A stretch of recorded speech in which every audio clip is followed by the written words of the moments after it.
రేపొద్దున ఇంకొకరిని పెళ్లి చేసుకున్నప్పుడు ఆయన్ని నాన్న అనాలా, ఇతన్ని నాన్న అనాలా, లేదా ఆమెని అమ్మ అనాలా, లేదా ఈమెను అమ్మ అనాలా? ఎవరమ్మ, ఎవరు కన్న తల్లి, ఎవరు పిన్న తల్లి, ఎవరు కన్న తండ్రి, ఎవరు ఇప్పుడున్న తండ్రి? ఈ డైలమాలో చిన్నప్పుడే వాళ్ళు సైకలాజికల్గా చచ్చిపోతారు. ఇంకా వాళ్ళ లైఫ్ అయిపోయింది. మెంటలీ ఎప్పుడైతే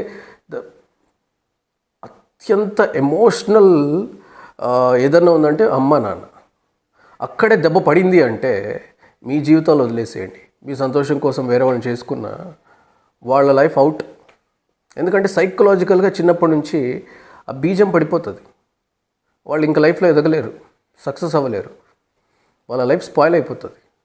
సో కాబట్టి వీలైతే అడ్జస్ట్ అవ్వడం రాకపోతే, అనుబంధాలని స్ట్రాంగ్గా అన్నీ ఎదుర్కొని నిలబడగలిగే శక్తి లేకపోతే పెళ్ళిళ్ళు చేసుకోకండి. లేదా మన పాతకాలం వాళ్ళని చూసి నేర్చుకోండి.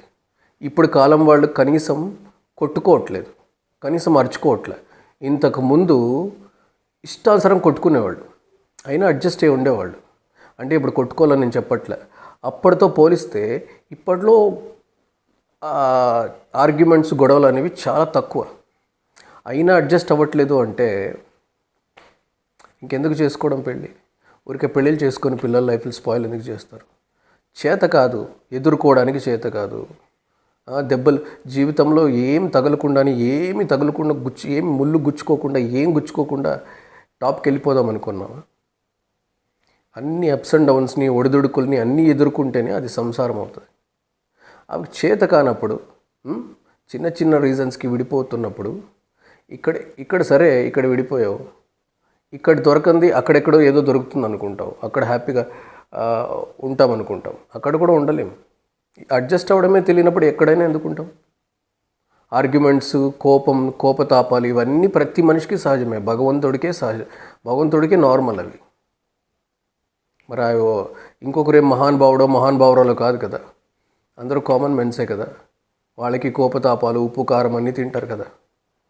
సో కాబట్టి బిగ్గెస్ట్ థింగ్ ఏంటంటే అనుబంధాన్ని బలపరిచేది ఏదంటే అండర్స్టాండింగ్ అండ్ అడ్జస్ట్మెంట్. ఆ మనిషి ఎందుకు అరుస్తున్నాడు? మేబీ ఏదో టెన్షన్ వల్ల ఉన్నాడు, సరే అర్థం చేసుకుందాం.